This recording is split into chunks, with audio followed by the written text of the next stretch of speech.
Hello friends, welcome to my channel Home Study 24/7. Home Study 24/7 আমাদের চ্যানেলে সবাইকে স্বাগত জানাই। তো আজকে আমি একটা নতুন টপিক নিয়ে চলে এসেছি। অনেকটা দিন আমাদের লেট হয়ে গেল নতুন টপিক নিয়ে আসতে, বিকজ অ্যাকচুয়াল প্রচণ্ড প্রেশারের মধ্যে ছিলাম কদিন ধরে। তো আমি একটা সেমিনারে খুব খুব মানে রিসেন্টলি হয়েছে, যেখানে আমি এয়ার পলিউশন ইন দিল্লি নিয়ে আলোচনা করেছি। তো আমার মনে হলো আমার চ্যানেলের যারা সাবস্ক্রাইবার তারা কেন এই টপিকটা থেকে বঞ্চিত হবে। সো আমি এই টপিকটা নিয়ে আজকে আলোচনা করছি। So let's see.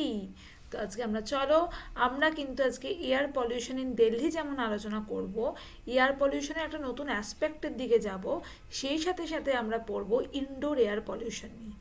Indoor air pollution মানে কি?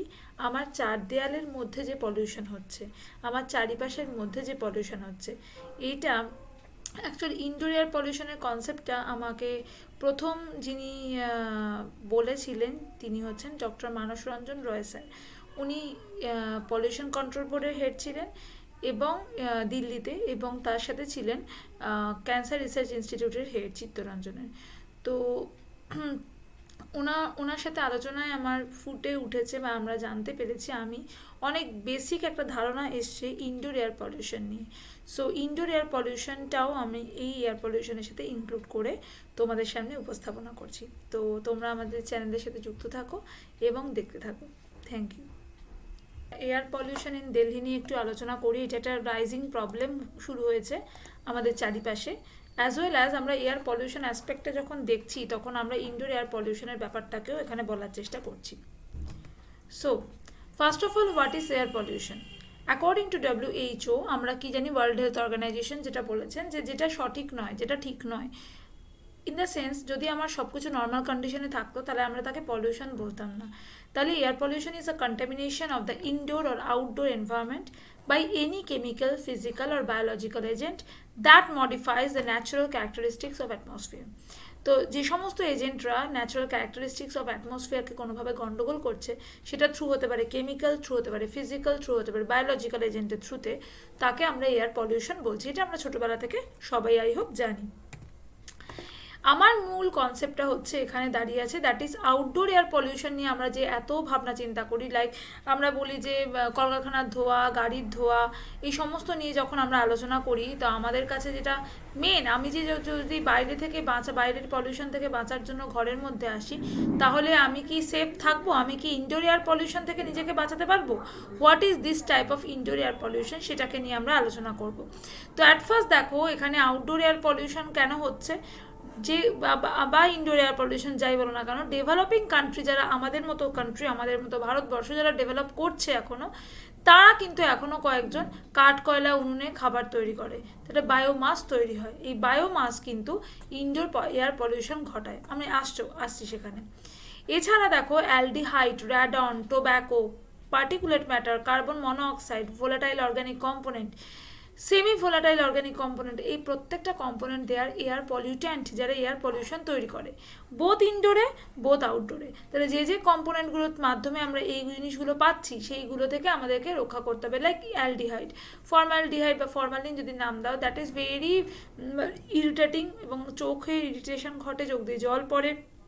সাধারণত বিভিন্ন প্রিজার্ভেশন, এই সমস্ত কাজে আমরা ফর্মালডিহাইড ইউজ করি। র্যাডিয়ন কিন্তু রেডিও অ্যাক্টিভ মলিকিউল থেকে বেরোয়, যেটা ইনডোর এয়ার পলিউশন একটা প্রাইম উপাদান বলতে পারো। টোব্যাকো তো সিগারেট, একটা সিগারেটের 7,000 মতো কম্পোনেন্ট থাকে, যার মধ্যে 60টা হচ্ছে কার্সিনোজেনিক, যেটা ক্যান্সার তৈরি করতে পারে। Particulate matter, this is the very important part, যে আমরা পার্টিকুলেট ম্যাটার মানে কিছু সলিড আর লিকুইডের মাঝামাঝি কিছু স্ট্রাকচার আমাদের এয়ারে ঘুরে বেড়াচ্ছে। তো এই পার্টিকুলেট ম্যাটার কিন্তু অনেক রকমের পার্টিকলস দিয়ে তৈরি, আমি আসবো সেখানে। Carbon monoxide, volatile organic component, they all are actual pollutant. আর এটা আছে O3, ওজন। তোমরা ভাবতে পারো যে ওজন তো ভালো জিনিস, ওজন গ্যাস তো স্তর স্ট্র্যাটোস্ফিয়ারে থাকে, এটা কিন্তু আমাদের সূর্যরশ্মি থেকে আলট্রাভায়োলেট এটাকে আটকাচ্ছে, তাহলে আমি O3 থেকে কেন লিখলাম? O3 যদি স্ট্র্যাটোস্ফিয়ারের লেভেল যেটা থাকে, that is fine, but ground লেভেলে যেটা থাকে, গ্রাউন্ড লেভেলে কী করে তৈরি হয়? এটা অ্যাজ আ সেকেন্ডারি পলিউটেন্ট হিসেবে তৈরি হয়। অর্থাৎ গাড়ি ঘোড়ার ধোঁয়া বা বিভিন্ন কেমিক্যাল রিয়াকশনের মাধ্যমে, mainly volatile organic component nitrogen dioxide এবং হিট বা সানলাইট এরা মিলে এই O3 তৈরি করে। That is very bad actually. Okay, so এছাড়া আমরা কি আসছে, ফসিল ফুয়েল, বিভিন্ন ডেভেলপ কান্ট্রি থেকে যেটা হয় ফসিল ফুয়েল, গ্যাস বা লিকুইড থেকে ইনডোর বা আউটডোর এয়ার পলিউশন তৈরি হচ্ছে। নাও এয়ার পলিউশন আউটডোর যেমন বললাম ভেহিকুলার হতে পারে, NOx মানে নক্স মানে অক্সাইড অফ নাইট্রোজেন, তো সাধারণত nitrogen dioxide, oxide of sulphur, carbon monoxide, volatile organic component, they are the air pollutant. ইন্ডাস্ট্রিয়ালের ক্ষেত্রে এগুলো তৈরি হচ্ছে পেস্টিসাইডস অ্যাকচুয়াল পিওপি মলিকিউল, কিছু পার্টিকুলেট অর্গানিক মলিকিউল রয়েছে যেগুলো এয়ার পলিউটেন্ট হিসেবে কাজ করে, সেটা পেস্টিসাইডসের মধ্যেও থাকে। বায়োমাস বার্নিং, তোমাদের বললাম যে ঘরের মধ্যে তুমি যদি কাঠকয়লা এগুলো জ্বালাও, যে ধোঁয়াটা তৈরি হচ্ছে, বায়োমাস তৈরি হচ্ছে, দ্যাট ইজ হার্মফুল। এবং তার মধ্যে এই পার্টিকুলেট ম্যাটার ছড়িয়ে থাকে। পার্টিকুলেট ম্যাটার কি, এটা কিন্তু মোটামুটি দেখবে PM 2.5 মানে যার রেডিয়েশনটা যার ডায়ামিটারটা সেটা হচ্ছে 2.5 মাইক্রনের কাছাকাছি বা তার থেকে কম। PM10 যেটা 10 মাইক্রোমিটার বা তার থেকে কম অ্যাকচুয়াল, আর যেটা আলট্রাফাইন সেটা আরও কম। এই ম্যাটারগুলো এতটাই ক্ষতিকারক যে এগুলো এত ছোট হয়, এগুলো এয়ারে ভেসে বেড়ায় তো, এবং স্ট্যাগনেন্ট এয়ারগুলো এয়ারের সাথে এগুলো আটকে যায়। তো এরা কি করে আলটিমেটলি, এরা আমাদের ব্লাড ব্রেন ব্যারিয়ার আছে, অর্থাৎ ব্রেন আমাদের খুব ইম্পর্ট্যান্ট একটা পার্ট বলে মানে সবাইকে ব্রেনে অ্যালাউ করে না ঢোকার জন্য। কিন্তু এই পার্টিকুলেট ম্যাটারগুলো কি হয়, এতটাই ছোট হয় যে ব্লাড ব্রেন ব্যারিয়ারকে অতিক্রম করে ব্রেনে চলে যায়। That is harmful enough. তো আমরা যেমন বিভিন্ন কম্পোনেন্টের কথা বলেছি, এখানেও সেই কম্পোনেন্টগুলো সম্পর্কে রয়েছে। আমি তো গ্রাউন্ড লেভেল O3 এর কথা তোমাকে বলেই দিলাম। ওকে, নেক্সট আমরা এয়ার পলিউটেন্ট যেটা বলছি, প্রাইমারি পলিউটেন্ট যেটা ডিরেক্টলি ক্ষতি করছে, like gaseous pollutant NOx, SOx, CO, VOC, ammonia. Solid pollutant হচ্ছে পার্টিকুলেট ম্যাটার, বিভিন্ন মেটাল, লেড, পারদ, এগুলো। সেকেন্ডারির মধ্যে ওজোন। সেকেন্ডারি কারা, যারা ডিরেক্টলি ক্ষতি করছে না, যারা কোনো কেমিক্যাল রিয়াকশনের মাধ্যমে তৈরি হয়ে ক্ষতি করছে, ozone and acid rain.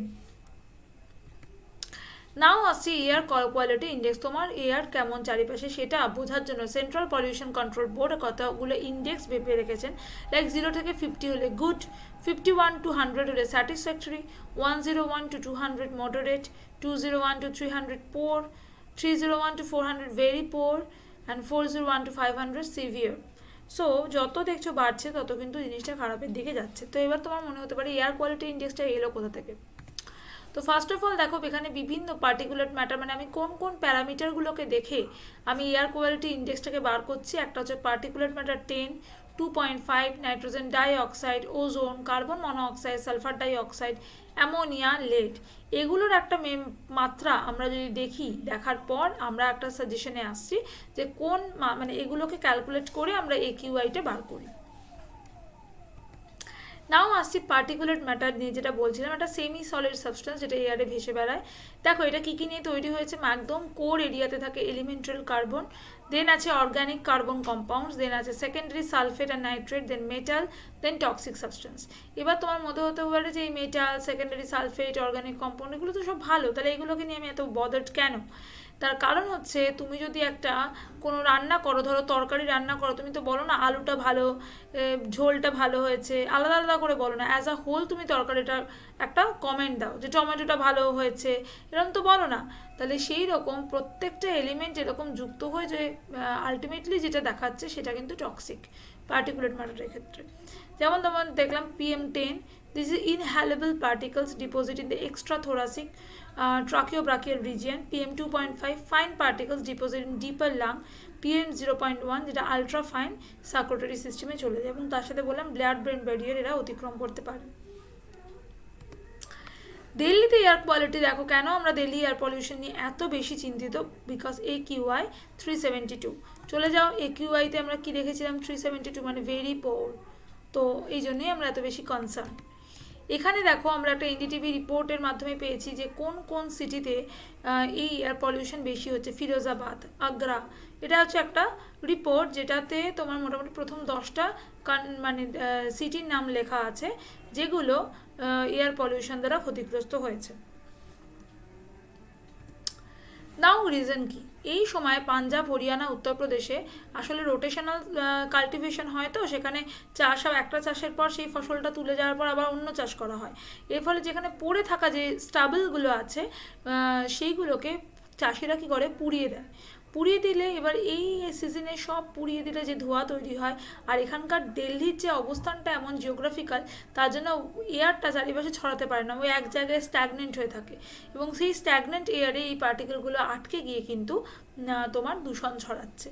Traffic তো জানি, স্ট্যাগনেন্ট উইন্ডসের যে কথাটা বললাম, large scale construction, industrial pollution, fire cracker. বাজি যদিও বারণ করে দেওয়া হয়েছিল এই বছরে, তবে ফায়ার ক্র্যাকারও কিন্তু এটা বড়সড় ভূমিকা পালন করছে। তো দেখতে পাচ্ছ পার্টিকুলেট ম্যাটার কীভাবে তৈরি হচ্ছে। Traffic, forest fire, wood, smoke, infiltrate indoor, summer and উইন্টারে এটা হচ্ছে। আলট্রাফাইন পার্টিকেল তুমি পাচ্ছ ডিজেল থেকে, ক্লোজ টু বিজি রোড। এই যে এখানে আমরা ডিজেলের একটা স্ট্রাকচারে কিন্তু দেখলাম, একটা ডিজেল কণা কীরকম দেখতে, সেটা কিন্তু আলট্রাফাইন পার্টিকেল ম্যাটার তৈরি করছে। দেন আসছি ওজোন।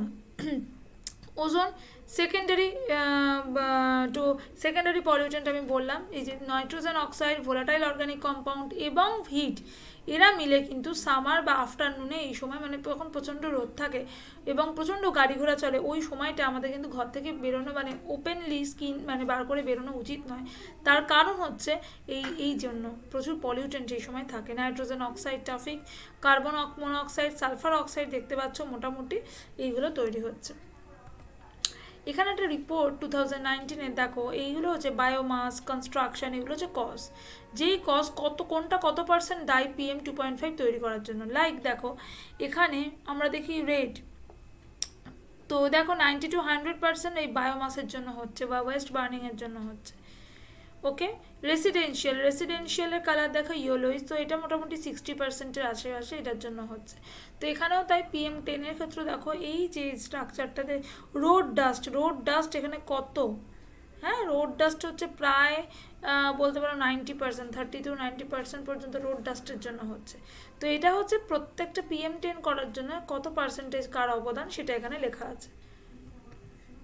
এটা স্যাটেলাইটের পিকচার থেকে দেখা গেছে যে এই সময়টা দেখো, এটা নভেম্বর 2019, তো আমরা নভেম্বরেই কিন্তু চিন্তিত হয়ে পড়েছি এই অবস্থাটা নিয়ে। তো এখানে in 2019 NASA Earth observing satellite began to detect significant number of fires in mid-October. By the end of the month, large number of fires were detected across much of the state of Punjab as well as part of northeastern Pakistan. The moderate resolution imaging spectroradiometer দেখো এর মাধ্যমে দেখা যাচ্ছে এখানটা কত ধোঁয়া, দেখো November 4, 2019 মোটামুটি এটা একটা ইমেজ, কি অবস্থা। তো বুঝতে পারছো কতটা হেজ পিকচার, যেটা PM2.5 দ্বারা পুরো পরিপূর্ণ হয়ে গেছে, এখানে কতটা ডেঞ্জারাস। এফেক্ট আমরা মোটামুটি জানি, ব্রিদিং প্রবলেম তো হবে, chest pain, fatigue, cardiovascular and heart disease, COPD, coronary মানে সিওপিডি হচ্ছে ওই মানে একটা ক্রনিক ডিজিজ যেটাতে মানুষ মরে যায় না, কিন্তু এটা খুব ভোগায়, প্রচণ্ড কাফ তৈরি হয়, প্রচণ্ড মানে শ্লেষ্মা তৈরি হয়। গ্রাউন্ড লেভেল ওজোন আমাদের কী কী ক্ষতি করে, ব্রিদিংয়ে প্রবলেম করে, শর্টনেস অফ ব্রিথ, বারবার শ্বাস হয়, কাফিং হয়, এগুলো তো অ্যাসমা, সিওপিডি, এমফাইসেমা এগুলো তো লেগেই আছে। এছাড়াও এতগুলো কাজ করতে পারে, ব্রেথলেসনেস তো যেমন বললাম, হেলথ প্রবলেম করতে পারে, স্কিন ইনফেকশন করতে পারে, ক্যান্সার করতে পারে, নানান রকমের রোগ কিন্তু এরা সরাতে পারে। এখানে একটা দেখো 2007 to 2018 একটা AQI রিপোর্ট পেয়েছি NCR এর থেকে। সেখানে তুমি ধরো আমি একটা দেখাচ্ছি গাজিয়াবাদে দেখো মোটামুটি এই টাইমটা, কোন টাইমটা, দিওয়ালির টাইমে, যখন এই প্যাডি রেসিডিউগুলোকে যখন পোড়ানো হয়, স্টাবেল মানে প্যাডি রেসিডিউ, ধান গাছে চাষ করার পর যেটুকু পড়ে থাকে সেটাকে যে পুড়িয়ে যায় বললাম, এই সময়টাতে দেখো প্রায় 400-এর কাছাকাছি চলে গেছে AQI। তো দেখো একটা টাইম যখন মনসুনে কিন্তু পুরোটাই কম, কিন্তু যখন দিওয়ালি বা এই যে অক্টোবর নভেম্বর মাসটাতে দেখো প্রত্যেকটাই মোটামুটি ভেরি পোর টু সিভিয়ারের মধ্যে গেছে, আবার কিছুটা পরে কিন্তু আবার কমেছে। তাহলে দেখতে পাচ্ছ যে কীভাবে AQI এর পরিমাণ বাড়ছে। তো রিসার্চ কিন্তু শুধুমাত্র এখনই হচ্ছে না, প্রায় 1950, 1970 সব সময় এই নিয়ে রিসার্চ হচ্ছে যে দিল্লির এয়ার পলিউশন নিয়ে এখনও হচ্ছে। তো এটাকে আমরা কন্ট্রোল করতে পারছি না, কন্ট্রোল আমাদের করতে হবে, বিভিন্ন গভর্নমেন্ট রুলের মাধ্যমে এটাকে কন্ট্রোল করতে হবে। ইয়েস, এখন আমরা যেটা এয়ার পলিউশন নিয়ে বলছি, তোমাদের বলছে যে ঠিক আছে তোমাদের বাইরে পলিউশন, বাড়ির মধ্যে থাকো। তো বাড়ির মধ্যে আমরা কতটা সুরক্ষিত? ইনডোর এয়ার পলিউশন, ঘরের চার দেয়ালের মধ্যে যে ধোঁয়া তৈরি হচ্ছে, যে এয়ার রয়েছে, সেটাও কিন্তু পার্টিকুলেট ম্যাটার বা বিভিন্ন আমাদের ডে টু ডে লাইফে আমরা যেটা ইউজ করি সেগুলো কিন্তু এয়ার পলিউশন ছড়ায়, যেটা আলটিমেটলি বিভিন্ন রোগ ছড়ায়। Like biomass as cooking fuel. Biomass তোমাকে আগেই বললাম যে যে ধোঁয়াটা তৈরি হয় সেখানে প্রচুর পার্টিকুলেট ম্যাটার, বিভিন্ন ভোলাটাইল অর্গানিক কম্পোনেন্ট থাকে। মসকুইটো রিপেলেন্ট, তুমি মসকুইটো রিপেলেন্ট ইউজ করো, মশার ধূপ ইউজ করো, মর্টিন ইউজ করো, সেটাই কিন্তু প্রচুর পার্টিকুলার ম্যাটার থাকে। টোব্যাকো স্মোক, যে সিগারেটের মধ্যে প্রায় 7,000 কেমিক্যাল দিয়ে তৈরি সিগারেট, যার মধ্যে 60 হচ্ছে কার্সিনোজেনিক, 60খানা। এরপর আসছে ইনসেন্স স্টিক্স, অর্থাৎ ধূপকাঠি। এটা শুনলে তোমাদের মা কাকিমারা খুবই রাগ করবেন যে আমি পুজোর সময় ধূপকাঠি জ্বালাবো না, এটা কোনোদিন হতেই পারে না। তো এই ধূপকাঠি কিন্তু অ্যাকচুয়াল ভীষণ ক্ষতি করে। একটা ধূপকাঠি কয়েকটা সিগারেটের সমান ক্ষতি করে আমাদের মধ্যে। আমি একা বলছি না, এটা একটা প্রমাণ আছে। দেখো 2008-এর একটা পেপার রয়েছে, incense smoke clinical structure and molecular effect of airway disease. তো এটার মধ্যে এখানে একটা কথা লেখাই আছে, on average on average incense smoke burning produces particulates greater than 45 milligram per gram burned as compared to 10 milligram per gram burn for cigarette. একটা সিগারেটে 1 গ্রাম দহন করলে 10 মিলিগ্রাম কম্পোনেন্ট তৈরি হয়, কিন্তু পার্টিকুলেট ম্যাটার বা পলিউটেন্ট তৈরি হয়। যেটা একটা ধূপ জ্বালালে 1 গ্রামে কোনো কম্পোনেন্টে 45 মিলিগ্রাম অফ এয়ার পলিউটেন্ট তৈরি হয়। সেটা শুধু নয়, carbon monoxide, carbon dioxide, nitrogen dioxide, sulphur dioxide, এছাড়া পলিসাইক্লিক অ্যারোমেটিক হাইড্রোকার্বন। তাহলে বুঝতে পারছো একটা সিগারেট একটা ধূপ কতগুলো সিগারেটের সমান। তাই আমরা যদি ধূপ জ্বালাইও তাহলে আমরা ওপেন স্পেসে জ্বালাবো যাতে ধোঁয়াটা বেরিয়ে যায়। কখনো একটা বদ্ধ ঘরে আমরা জ্বালাবো না, এটা কিন্তু আমাদের মনে রাখতে হবে।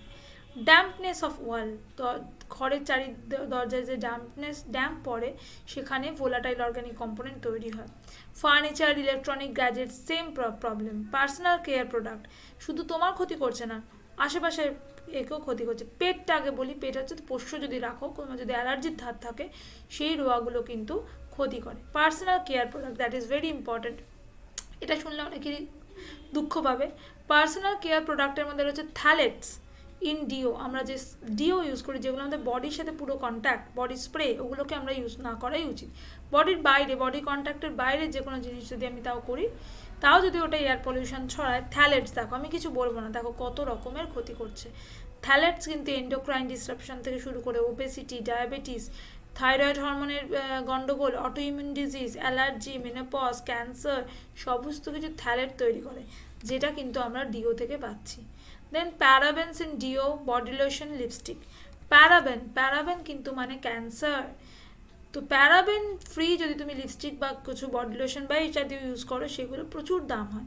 বাট প্যারাবেন কিন্তু আমরা এই রেগুলার লিপস্টিক ঘষা, মুখে মেকআপ করা, এগুলোতে কিন্তু প্যারাবেন থাকে। আমাদের কম্পোনেন্ট চেক করা উচিত। অনেক সময় তোমাকে ভুল করানোর জন্য প্যারাবেনের জায়গায় ইথাইল প্যারাবেন বা প্যারাবেনের পর কিছু একটা লেখা আছে, তো প্যারাবেনটা থাকা মানেই এটা ক্ষতিকারক। সে তার আগে ইথাইল, প্রোপাইল, বিউটাইল যা ইচ্ছা যোগ হোক না কেন। তোমাদের অবশ্যই কম্পোনেন্টগুলো দেখে নিতে হবে কেনার আগে। Next, bisphenol A in plastic bottle. Plastic bottle আমরা ইউজ করার পরে আবার ওটাকে সারা জীবন ধরে ওই খেয়ে বিসফেনল এ তাহলে আমরা নিচ্ছি, সেটা কিন্তু নার্ভ থেকে শুরু করে ডায়াবেটিস, ওবেসিটি, কার্ডিওভাস্কুলার এফেক্ট বিভিন্ন রকমভাবে ক্ষতি করতে পারে। So we have to be aware of this. তো আমি অবশ্যই এগুলো একটা ওয়েবসাইট থেকে নিয়েছি, দেখতেই পাচ্ছ। তাহলে আমার এটুকুই বলার যে ইনডোর এয়ার পলিউশন থেকে আমাদের রক্ষা করতে হবে। যেমন আমি একটা যদি কিছু ইউজ করি, সেটা গুঁড়ো কিন্তু আলটিমেটলি একটা কি বলবো ক্ষতি তৈরি করছে পুরো এয়ারে, ঘরের মধ্যে। এবং সেখান থেকে দেখবি যে অনেকে কোনোদিন কোনো নেশা করেনি, কোনো কিছু স্মোক করেনি, কিন্তু তারও বিভিন্ন টিউমার বা ক্যান্সারাস জিনিসপত্র তৈরি হচ্ছে। মেবি সেটা এয়ার পলিউশন, ইনডোর এয়ার পলিউশনের জন্য হতে পারে। কারণ দেখো এখানে প্রচুর পেপার রয়েছে, বিভিন্ন সায়েন্টিস্টদের পেপার রয়েছে, দেখতে পাচ্ছ। তারা কিন্তু দেখিয়েছে ইনডোর এয়ার পলিউশন কতটা ক্ষতিকর। আগে এটা নিয়ে আমরা ভাবনা চিন্তা করতাম না, আমরা আউটডোর নিয়ে বেশি চিন্তিত, বাট ইনডোর আমার ঘরের ভিতরটাকেও কিন্তু বাঁচাতে হবে। দেখো, indoor air pollution from biomass burning activates AKT in airway cell and peripheral blood lymphocyte study among pre menopausal woman in rural India. তুমি এই পেপারটা পড়ে দেখতে পারো। Micronucleus formation, DNA damage and repair in, দেখতে পাচ্ছ যে ডিএনএ ড্যামেজ হচ্ছে, সমস্ত ঘটনা কিন্তু ইনডোর এয়ার পলিউশন দ্বারা হতে পারে। তাহলে তোমাকে বুঝতে হবে যে আমাদের আউটডোর এয়ার পলিউশন নিয়ে অবশ্যই আমরা ভাববো, সরকার ভাবছে, সবাই ভাবছে, আমরাও চেষ্টা করব, কিন্তু ইনডোর এয়ার পলিউশনও কিন্তু আমাদেরকে খুব বেশি অ্যাওয়ার থাকতে হবে ইনডোর এয়ার পলিউশন নিয়ে। সো আজকে আমরা একটা টপিক দিলাম তোমাদের অ্যাওয়ারনেসের জন্য। I think that will be helpful to you and very much informative to you also. So আমরা নেক্সট ডে চেষ্টা করব আবার নতুন কোনো ভিডিও নিয়ে চলে আসতে। Thank you very much, stay safe.